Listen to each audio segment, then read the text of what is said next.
My name is Jon Tymeson. I was born in 1945, Storm Lake, Iowa, and that's where I grew up, graduated from high school there, and ultimately graduated from what is now called Buena Vista University. You were very aware of the military because I was born right after World War II in Korea when I was 5 to 7 years old. And everybody I knew, their dad had been in the military and served in some capacity overseas. Some kids had lost their father in World War II. So at that time of my life, I mean, the military was present everywhere, and just because of the wars. I went to the University of South Dakota for a year and a half, and then had a friend in California, so I transferred out there and started to go to college. Well, at that time, where we lived, we had a couple Marines that would come up from El Toro and stay on the weekends with us because we lived on the beach, which was nice.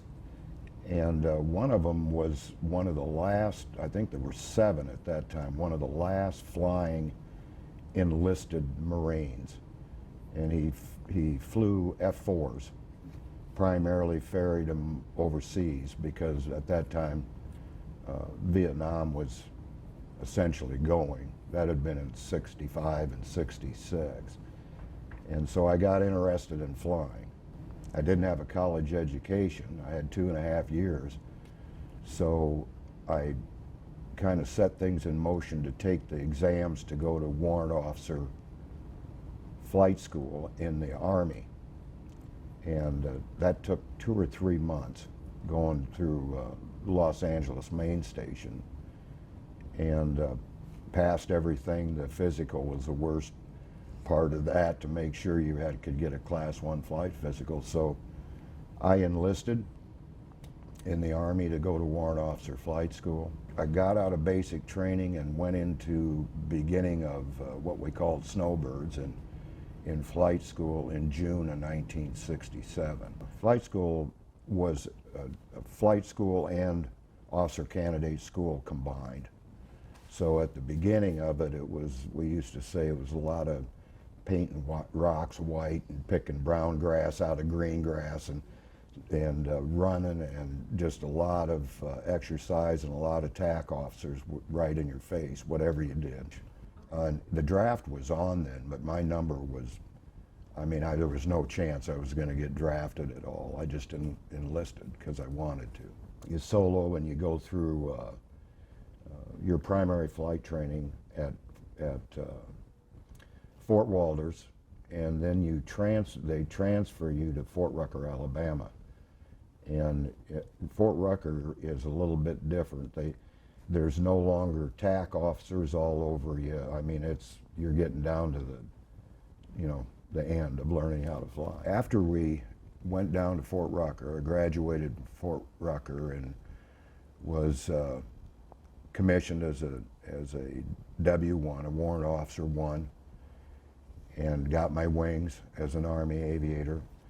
And then I did fairly well in flight school, which surprised me, but I did. I think I was trying too hard, but so I pretty much had a choice of what type of aircraft or type of assignment I wanted, even though we all knew we were going to Vietnam. And so I volunteered to go to, that was a volunteer organization back then. So I volunteered to go to Dustoff, which is a medevac helicopter, and that then was assigned from there. And I was assigned to a new unit, 247th Air Ambulance Medical Detachment, but Air Ambulance. And that was in Fort Riley, Kansas. And so I was one of the first guys that arrived on the scene there. It was a brand new unit. We had an XO, Roger Hula. A lot of people took leave. I took some leave before we shipped over. And then the whole unit left on a C-141 all together on the 18th of December. And the reason I can remember that, it was 18 degrees on the 18th of December. 24 hours later, we landed in Vietnam, and it was 103. And it took me about 3 weeks to get used to the temperature. Plus, it's a green like you've never seen. I mean, it is a green. You had to wear sunglasses just to be able to see. So 6 of us, they flew us down to Vung Tau. We were in Long Binh then, which is on the coast, kind of a resort area actually. But they flew us down there at night, and we flew the aircraft back, single pilot in a daisy chain, and we were flying along dead of night. There's tracers coming up and tracers on the ground. All I was doing was following the little red light ahead of me on the next helicopter. No map, no idea where I was at. And I thought, this is going to be a long year. Everybody that had a dust-off call sign over there was under the 44th Medical Brigade, which had all of Vietnam. And then there were 2 dust-off companies, the 45th and I believe the 498th up north. We were down south.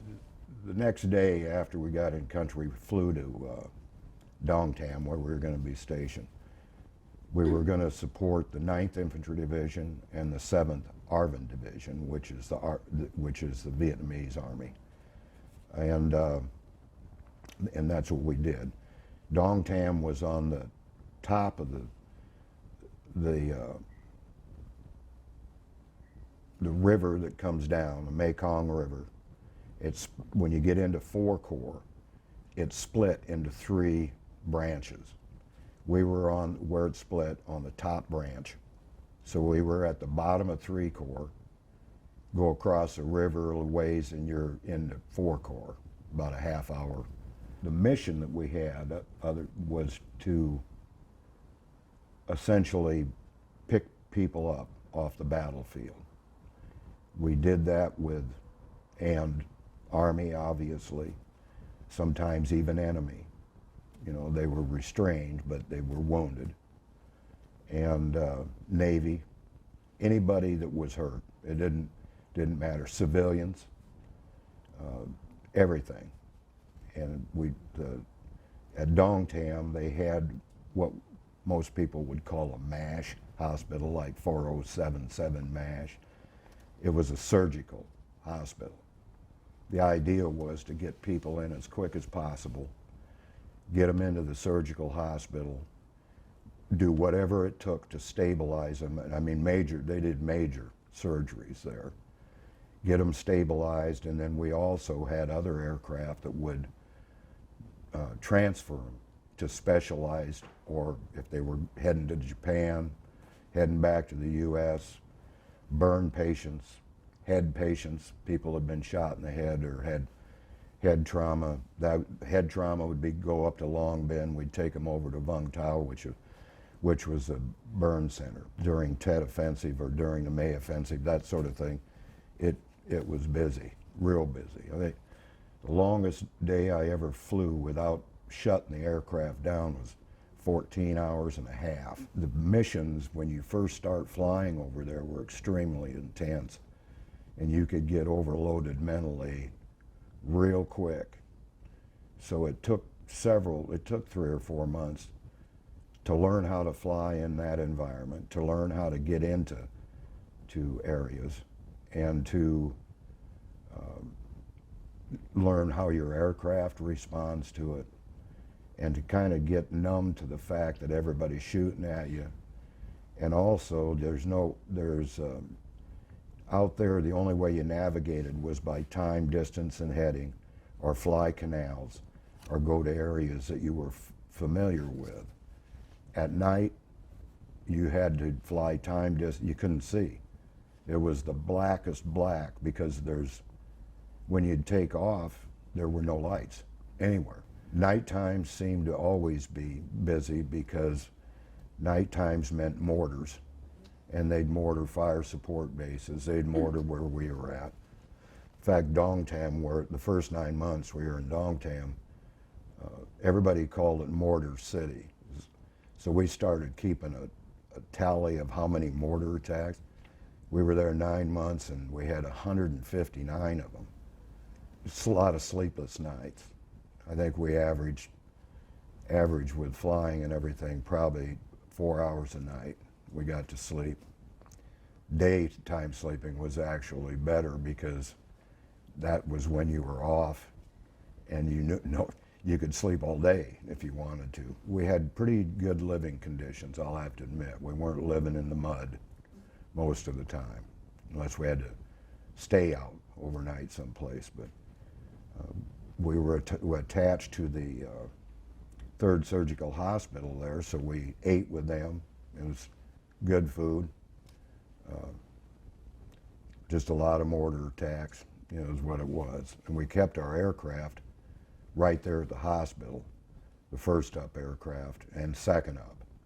The rest of them, there was an airport obviously there because there's a lot of aircraft with the division. In February, I was flying third up one day with a buddy named Art Witten, and we got a mission to fly up the river I think about 45 minutes to a little town because there was a lady having a hard time. She was trying to have a baby, but they were worried she wasn't going to make it. So our job was to go up there and get her and bring her back to the surgeons at the hospital. We got up there, and of course when the Vietnamese people, anybody gets on the aircraft, a civilian, the whole family. So here we had about 4 kids and the dad and her, and loaded up, and we're heading back, and halfway back we got a call that a guy had run a punji stick through his leg in another area, and they asked if we could just, since we're on our way, pick him up. So we landed and picked him up, and while we were departing, we were going about 100 knots and about 15 feet off the ground across this rice paddy, and a bad guy stood up and just laced our aircraft with a full round of AK-47. I got shot through the left ankle. I didn't have my visor down, plexiglass in my eyes. Every light in the aircraft went off, every warning light, hydraulic surges, it was bad. Well, Art saved the aircraft and got it leveled out, and he brought the thing back with all of us. A couple other people got shot in the process in the back where we were bringing in, and he got the aircraft back. So I was out of action then for about 30 days. But I didn't have to go anywhere. They made a room for me at the 3rd Surge, and I stayed there while I was recovering. We brought a guy in one day that had lost both arms and both legs with what they call now an IED, but it was a booby trap essentially, 200-pound, 250-pound bomb. And I talked to him, and of course he was a mess right then, the same day. But he said, I don't have any arms or legs, but I don't care. Heading home. It got routine, and like they say, it was sometimes boring, interrupted by moments of stark terror, because we took a lot of rounds, a lot of holes in the airplane. We never had anybody killed, and I was grateful for that out of all the pilots in that little group that went over, but quite a few Purple Hearts. When I got back also, I was offered a direct commission. At that time I was a chief warrant officer then, too, and essentially I had no idea what that meant, but I knew it paid more, so I said, yeah, I'll take a direct commission. Well, right when I got back, it came through, so I was promoted from a chief warrant officer to first lieutenant. I wanted to finish college. I had a year and a half to go, and so I started checking with the Iowa Guard because I knew they had aviation. And they said, you bet, come on up. Well, after returning from Vietnam, I got off active duty, about 5 years on active duty. So from there, when I went into the Iowa National Guard and drill status for a while and an instructor pilot in the Guard and a standardization instructor pilot and operations officer and safety officer. Was promoted to Brigadier General, and then I wound up the Deputy Adjutant General of the Iowa Guard for my last 4 years, retired in 2001. The military in general, great career. I liked it because I liked the people. And I've always said that anything in the military it's a people business. I mean, there's a lot of things going on, specialties and tactics and all this sort of stuff, but the military, the Guard, and the active duty, it's just a good group of people, you know, people you can trust.